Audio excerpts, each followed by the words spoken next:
What happens when the demons you have been taught to fear your entire life turn out to be men? In the spring of 1945, on the blood-soaked island of Okinawa, this was not a philosophical question. It was a terrifying, life-altering reality for thousands. If stories of history's hidden corners are what you seek, take a moment to subscribe and tell us where in the world you are watching from. They have been raised on stories of the American enemy, the Kichikubeihei, the beastly horned devils who would inflict unspeakable horrors. But when the battle was over and they were dragged from the darkness of their caves, the shock they experienced was not what they expected. It was a shock that smelled of soap, tasted of chocolate, and looked impossibly human. April 1st, 1945. The Americans called it the Typhoon of Steel. For the 150,000 Okinawan civilians and Japanese nationals caught in the middle, it was the end of the world. Let us call her Akiko Tanaka. She was not a soldier. She was a 22-year-old clerical assistant from Kagoshima, sent to support the Imperial Japanese Army. Her world was one of ink brushes, ration cards, and the quiet hum of patriotic duty.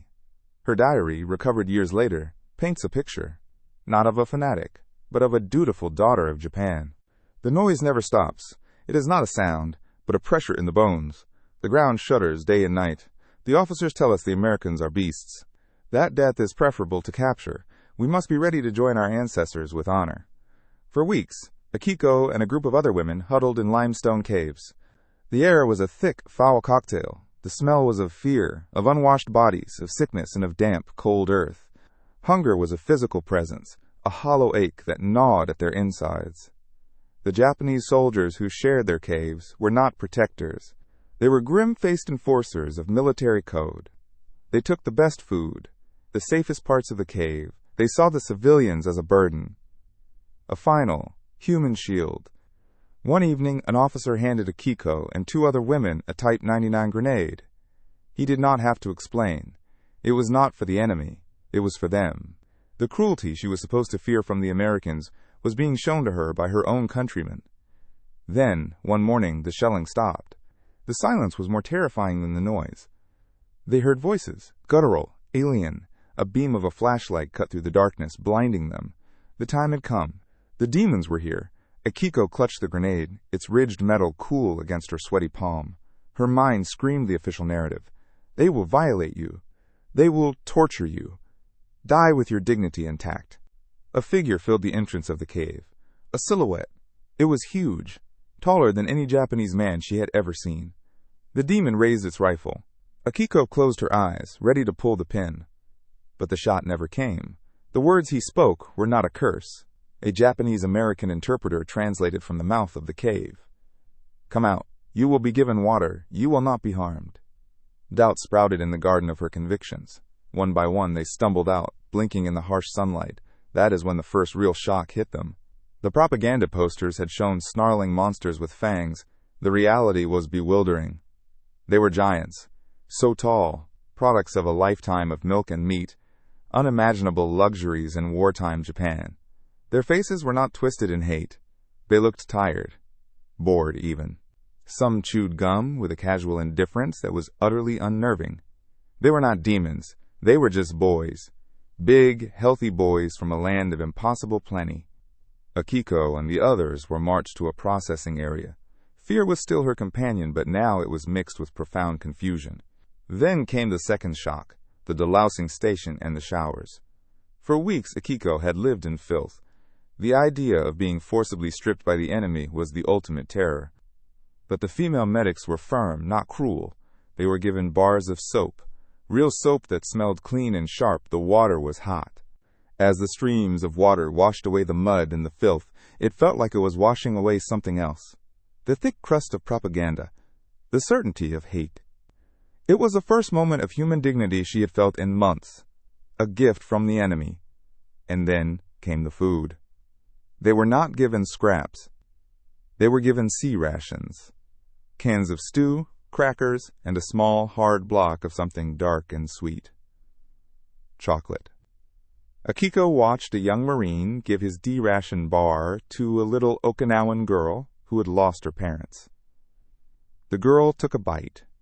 Her eyes went wide. Akiko was given a biscuit with a strange, brown, salty sweet paste on it. Peanut butter. The taste was alien, rich, and overwhelmingly decadent. It was more calories than she had consumed in a week. This was not just food. It was a weapon of psychological warfare more potent than any bomb. How can you hate a man who gives a starving child his chocolate?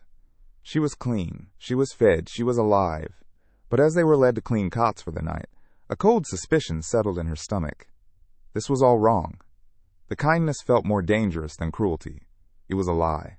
It had to be. No demon would offer such gentle mercy without a monstrous price to be paid later. The days that followed were a slow, steady dismantling of Akiko's world. The kindness was a form of vertigo. It made the ground beneath her feet feel unstable. In the cave, cruelty had been a clear and simple thing. Here, mercy was a complex poison, and she was drinking it in with every meal. The camp was a universe of bewildering abundance. Back home, a single egg was a luxury. A sliver of fish, a feast. Her daily ration had been a meager cup of watery rice, sometimes mixed with weeds or sawdust to give it bulk. The official Japanese civilian intake was barely 1,500 calories a day. In reality, it was often far less. Here, the Americans threw food away. Akiko watched a guard toss half a can of peaches into a bin because he was full. The sight was a physical blow. That single act represented more wealth and waste than she had seen in her entire life. Each American GI was allotted over 4,000 calories per day, a number so astronomical it was meaningless. It was like trying to imagine the distance to a star. Every sea ration was a lecture in American power. Tins of beef and vegetable stew. Cans of processed cheese. Crackers sealed in wax paper to stay fresh. It was not just food. It was industrial might, packaged and delivered to the front lines. Japan's soldiers were fighting with spiritual strength, the Yamato Damashii. America was fighting with factories, and its factories were winning. The cultural shocks came daily. In the afternoons, the GIs would play catch. They threw a baseball with a lazy, powerful grace. The game was popular in Japan, but it was played with a grim seriousness, an extension of Bushido. The Americans played it like a game. They laughed when they missed a catch. They argued over plays with a casual disrespect for authority. Then there was the music. A radio would crackle to life in the evenings, and a strange, syncopated rhythm would spill out over the camp. It was jazz, a music of joyful chaos. It sounded decadent, undisciplined, and deeply, confusingly alluring. The sounds of Glenn Miller were the antithesis of the solemn, patriotic marches that had been the soundtrack to her entire life. They drank a dark, bubbly liquid from uniquely shaped green glass bottles. Coca-Cola, a drink made of sugar and fizz. The very idea was absurd. A nation that could spare the shipping capacity to send bottles of sweet water to a war zone was a nation that could not be understood by the logic of scarcity and sacrifice. One day, a Red Cross observer visited the camp. He noted in his report the orderly conditions, the sanitation, the provision of medical care. Akiko had a small cut on her arm that had become infected in the cave. A medic cleaned it. He did not use a rag and water. He used alcohol and applied a yellow powder from a small packet. Penicillin, a miracle drug she had only heard whispers about. He gave her a shot to prevent tetanus. This was the moment the ground truly gave way. Her own army had run out of basic bandages. Wounded soldiers were left to die of infection. Officers offered grenades for suicide as a form of medical care. The enemy, the horned demons, were offering preventative medicine. They were fighting a war against germs on her behalf while simultaneously fighting a war against her country. The contradiction was too vast to hold in her mind. If the hidden ironies of history are what you seek, take a moment to subscribe. Your support shows us you want more stories like this one to be told. The conflict inside Akiko was no longer about loyalty to the emperor versus the fear of the enemy. It had become something far more corrosive.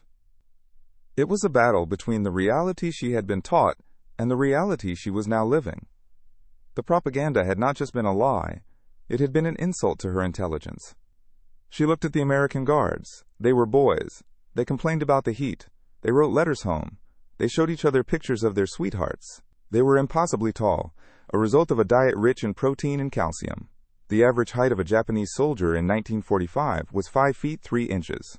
Many of these Americans were over 6 feet tall. They were a different species. forged in a land of plenty. She began to understand that their kindness was not necessarily personal. It was systemic. It was the byproduct of a nation so wealthy and powerful that generosity was simply a line item in the budget of war.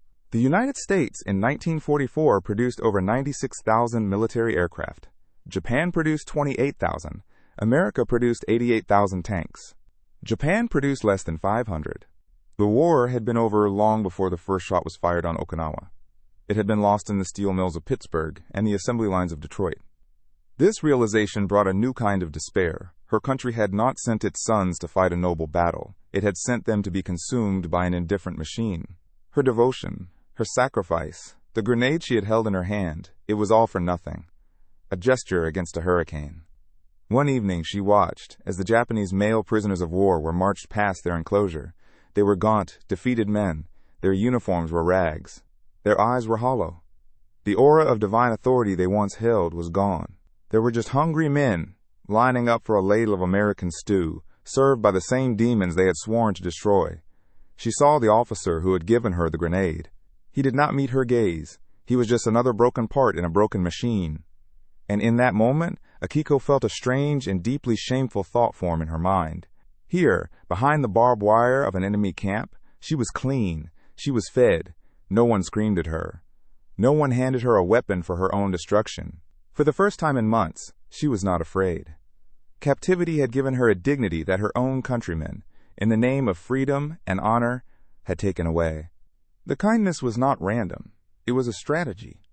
A few days later, the women were gathered in a large tent. A projector whirred to life. It was not a comedy this time. The screen flickered with images that made no sense. Grainy, black and white footage. At first, Akiko thought it was American propaganda, showing fake scenes of Japanese cruelty. But the uniforms were unmistakable. The rising sun flag was there. The film showed Japanese soldiers in a city she did not recognize. They were not fighting. They were brutalizing civilians. The rape of Nanking. They had never heard of it. It was a non-event in Japan, erased from history. Here, it was being played out in silent, horrifying detail. Then came the lectures. A Japanese-American interpreter stood before them with a chalkboard. He did not speak of ideology or honor. He spoke of numbers. He wrote them out in chalk. In 1944, the United States produced over 96,000 military aircraft. Japan produced 28,000. America produced 88,000 tanks. Japan, less than 500. He talked about steel production, oil refining, shipyards. It was a slow, methodical, and utterly brutal dissection of Japan's war effort. The Yamato spirit, the divine wind, the notion that Japanese will could overcome any material disadvantage, it all evaporated in a cloud of chalk dust. They had not been fighting a war. They had been participating in a national suicide, orchestrated by men who knew these numbers and sent them to die anyway. This was the true horror. Not the demons with horns, but the cold, indifferent mathematics of modern warfare. Her country had not sent its sons to a noble battle. It had sent them to be consumed by an indifferent machine. If the hidden ironies of history are what you seek, take a moment to subscribe. Your support shows us you want more stories like this one to be told. The revelation broke something in the camp. For some, the new reality was too much to bear. The Red Cross reports from that time noted a spike in what they called profound melancholia among the prisoners. A few women clinging to the old world tried to take their own lives, using scraps of metal or cloth. They failed. The American medics saved them, bringing them back to a life they no longer wanted. Mercy had become its own form of torture. But for Akiko, something else was happening. The despair was there, a cold stone in her gut. But beneath it, a tiny, resilient seed of anger began to grow. Anger at the lies, anger at the waste, anger at the officers who demanded her death while knowing the war was already lost. Survival was no longer a shameful secret. It was becoming an act of defiance. To live was to reject the lie. Her diary from that period reads differently. The tone is less of fear and more of cold observation. She wrote, "They teach us that our spirit is our greatest weapon, but the spirit of a starving man cannot stop a tank. They told us America was a nation of decadent individuals, but their individuals work together like a great machine. Everything we were taught is the opposite of the truth. I am a prisoner of war. But I have never felt so clear-headed. One evening she watched as the Japanese male prisoners of war were marched past their enclosure. They were gaunt, defeated men. Their uniforms were rags. Their eyes were hollow. The aura of divine authority they once held was gone. They were just hungry men, lining up for a ladle of American stew, served by the same demons they had sworn to destroy. She saw him then, the officer who had given her the grenade. He did not meet her gaze. He looked smaller somehow. Just another broken part in a broken machine holding out his bowl like a beggar. And in that moment, Akiko felt a strange and deeply shameful thought form in her mind, a truth so paradoxical it made her feel dizzy. Here, behind the barbed wire of an enemy camp, she was clean. She was fed. No one screamed at her. No one handed her a weapon for her own destruction. For the first time in months, she was not afraid. Captivity had given her a dignity that her own countrymen, in the name of honor, had taken away. On August 15, 1945, a crackling voice came over the camp's radio. It was the Gyokuan Hoso, the voice of the emperor himself, announcing the surrender of Japan. For the first time in history, the living God had spoken to his people, and his message was defeat. For the male prisoners, it was a cataclysm. Some wept openly, others sat like stone, their world turned to ash. For Akiko and many of the women, the emotion was more complex. There was shame, yes, a deep national shame that felt like a physical weight. But beneath it, there was a profound, secret, and overwhelming sense of relief. They had survived. Survival had been presented as the ultimate dishonor, a stain on one's family and nation. But in the camp, surrounded by the undeniable humanity of their captors, it began to feel like something else, an act of defiance. To live was to bear witness to the lie.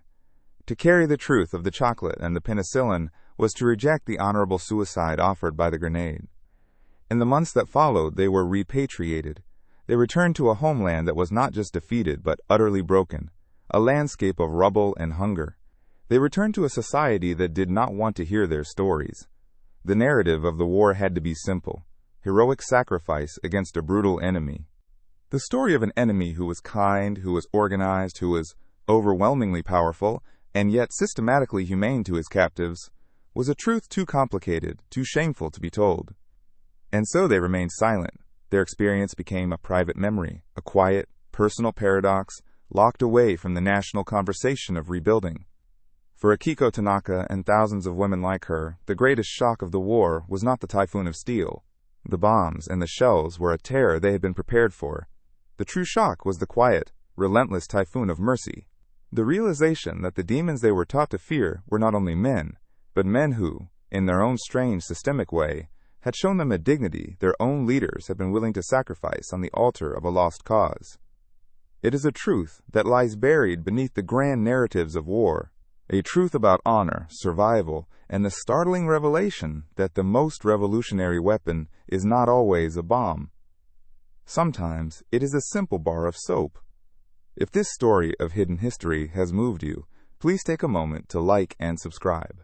Most importantly, tell us in the comments what part of Akiko's experience shocked you the most. Your engagement helps us bring more stories like this one out of the silence.